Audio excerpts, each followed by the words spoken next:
Just sitting here thinking about how all these sort of beliefs I hold have a lot of weight to them and even some complexity.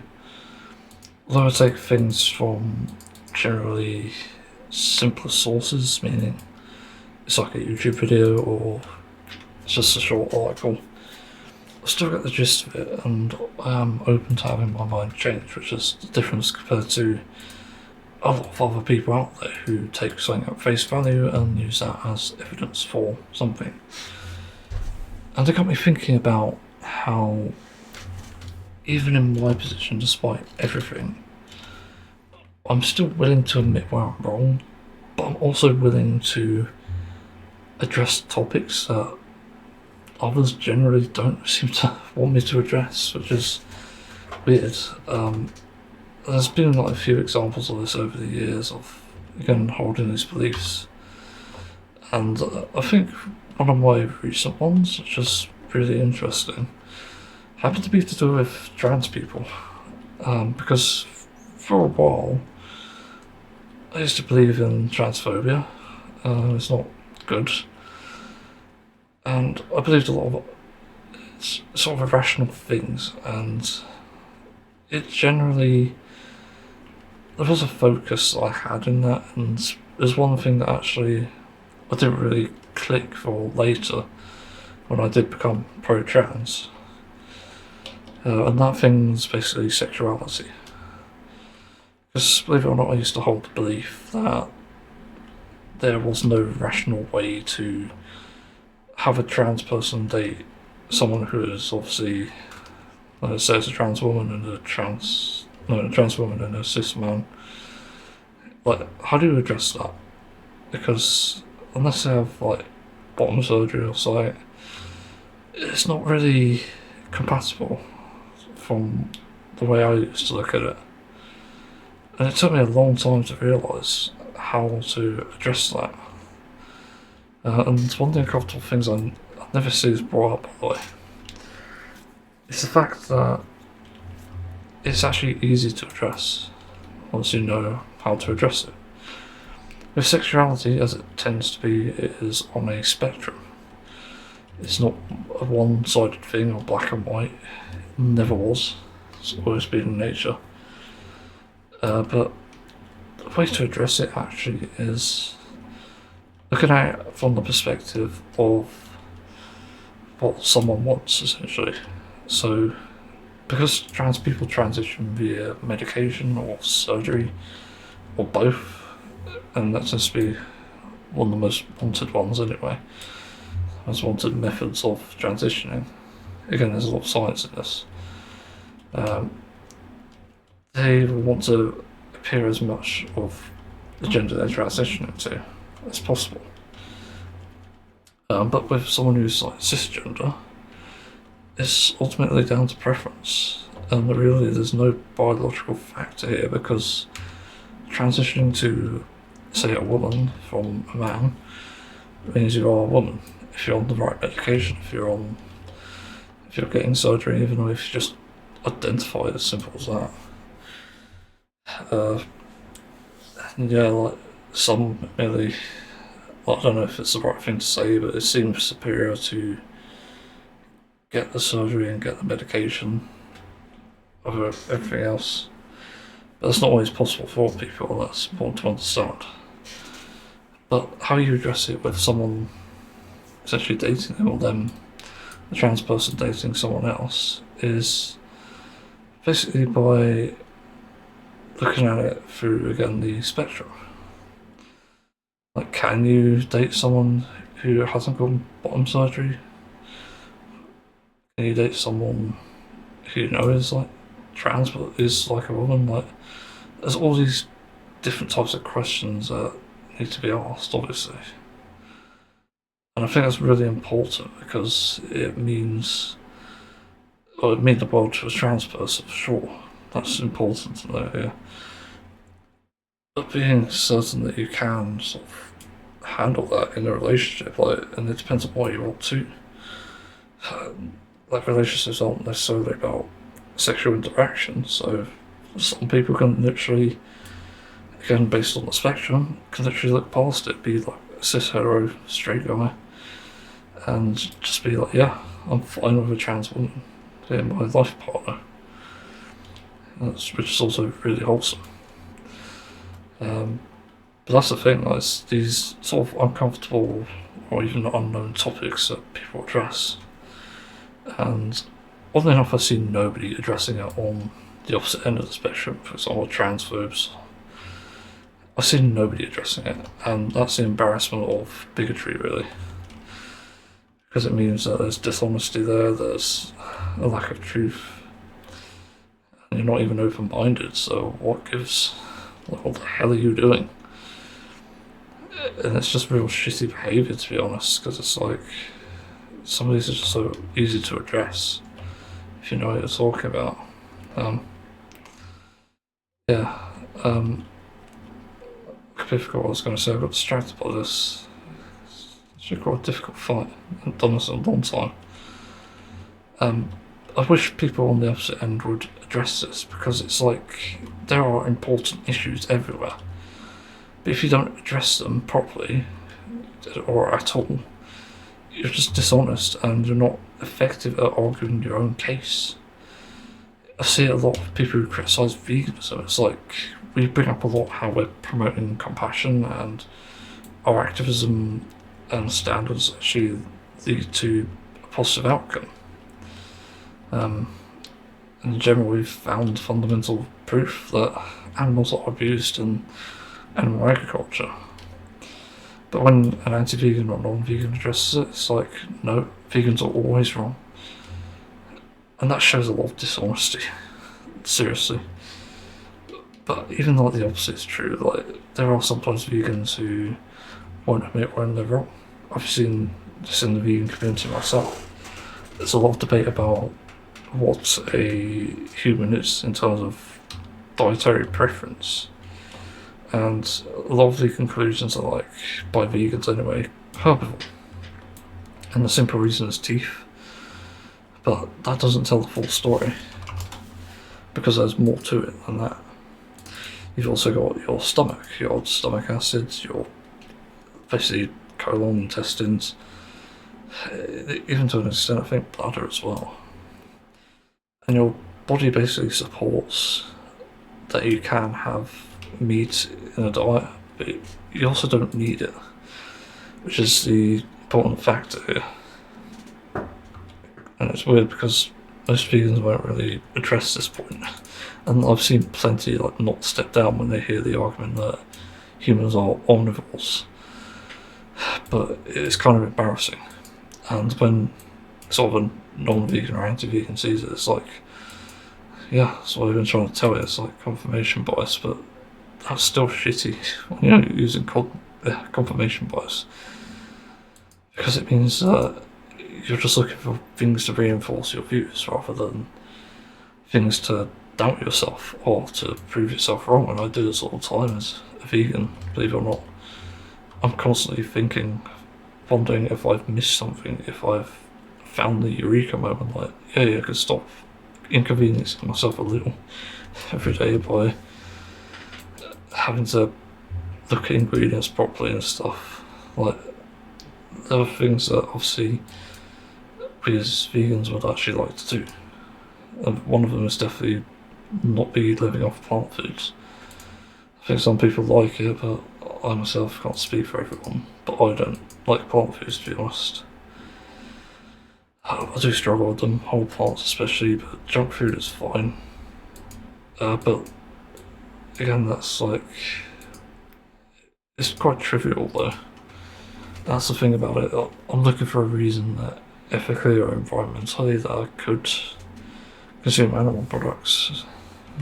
But at the moment there isn't a single argument out there that has convinced me, and if I haven't found it myself, then that probably means that there isn't one.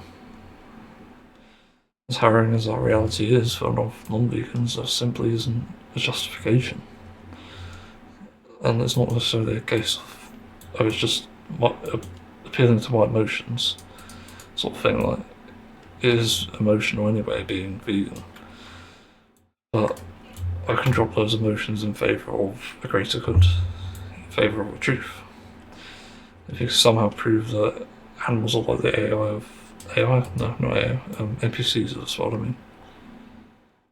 And if that can be proven, like, yeah, sure. Like, I'll do anything to animals, so I don't fucking care, but even then it's like, I don't know, there's still other issues to address, because even if that is the case, like, if animals are NPCs and just objects, supposedly like other foods, like plants, then there's still other things to address in that case. So there's like environmentalism, there's health. You wouldn't want to promote animal products for those reasons, because they fundamentally cause harm to the planet and people. It's like making those things really wrong without arguing hypotheticals, for example. That's pretty damn important. I think there's something else is going to address. Yeah, I think a lot of these arguments can be settled, and I was thinking about this the other day actually. I think you can tell how an argument will go down based on how someone answers these following questions. For example, if you ask someone if they can say something good about the things they oppose, that will tell you a lot. Like, if they can be honest and tell you a good thing about the thing they oppose, then that shows there is at least open-mindedness and they're not just tunneling in on this single view they have. You know, with meat, I've never said like meat isn't tasty.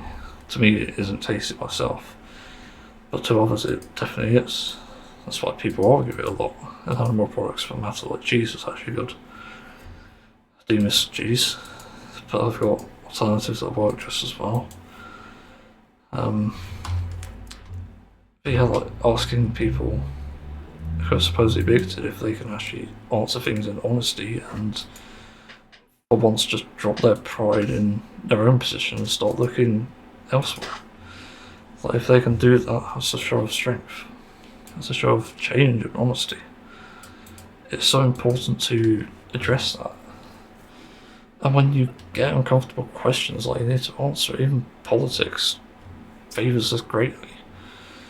If you look at, for example, the situation in Gaza, it is objectively a horrific situation. It's going to go down as one of the worst tragedies and one of the most, I would say unrecognisable, but it's one of the most ignored tragedies that there ever was. And it's sad because this has gone on for way too long. And the footage was out there, all the horrific shit was out there. It was all proven, all recorded, and yet people, like places like the UN and many countries didn't stop supplying arms to Israel, and they didn't intervene. So they have themselves to blame, and they'll go down in history as some of the biggest contributors to genocide, and definitely not one of the preventers. That's for sure. But again, addressing the uncomfortable point there, the common argument that comes from Israel, because for some reason there is no other side of the story, which I find suspicious, is about the Hamas terrorist attack. I did some research on this, and many sources are completely obscuring any actual details on it, and are just taking words from Israel, rather than looking at so-called footage or even the actual like documents I think there were for these attacks, and just actual reportings. But what I think Double Down News, I think it was, investigated this. They looked at what actually happened on October 7th, and I think they found there wasn't any, I think it was damnable? I don't know what you call it, but objective proof that this was an attack from Hamas, or let alone Palestine. And yeah, like, it all sounds suspicious as fuck, but one of the things you have to admit in this sort of topic is you can't justify a fucking genocide this huge for the sake of a single terrorist attack. Like, you have to be fucking joking. committing a war for that reason, like, come on. It's one thing to go over the border and just cause trouble, but to fucking make a war out of it and genocide, it's like,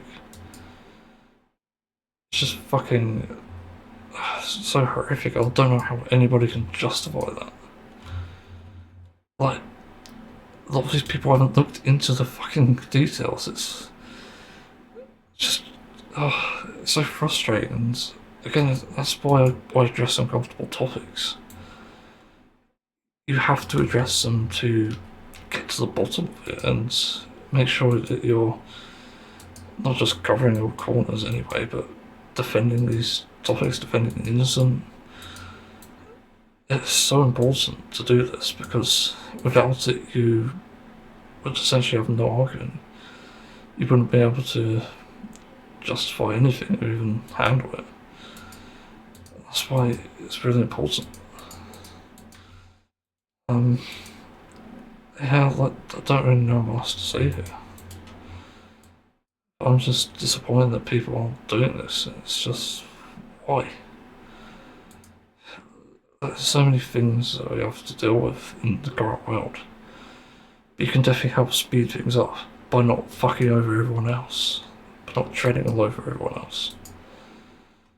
It's like the least you can do, and yet people don't do it. You can address uncomfortable things, uncomfortable topics, say that you don't know about it or you don't understand it, that's fine, and allow people to explain to you. But no, that doesn't currently happen, and it just means that there is a constant struggle. And there is no getting to the bottom of it in this case. That's why there's so many problems in the world currently. Even like then, if you're old and you've essentially gone through life, like why are you deciding what a young person's future should be?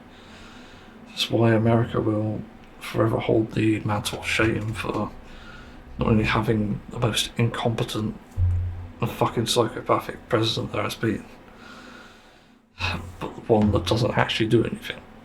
Like the most embarrassing one, who can ally with war criminals and obviously supply arms to Israel, but just do so many horrific things that no other president would do, even if they're Republican. And even be on Epstein's list, let's not forget. And also weaponise Charlie Kirk's death. But again, this is where addressing the uncomfortable topics works on both sides. You know, Democrats have to admit that this situation is terrible and political violence is never justifiable. But so do the right. They have to essentially admit that as well. Because we can't be fighting each other to the death. That's going to cause tragedy, it's going to cause unnecessary harm, it's going to backfire. It's just so fucking dangerous, and yeah. So I guess that's my sort of TED talk here, kind of address some uncomfortable topics so that you can actually get to the bottom of things, find the truth. So yeah, thanks for listening. If anyone has any questions or wants to discuss anything, feel free. But I just find this is really important, seriously. Consider everything at least. I just don't dismiss this as like a guy that's mumbling. It's my speech impairment, by the way. It's probably my porn name, the Mumbler. That's not for that. That's the things everyone knows another time.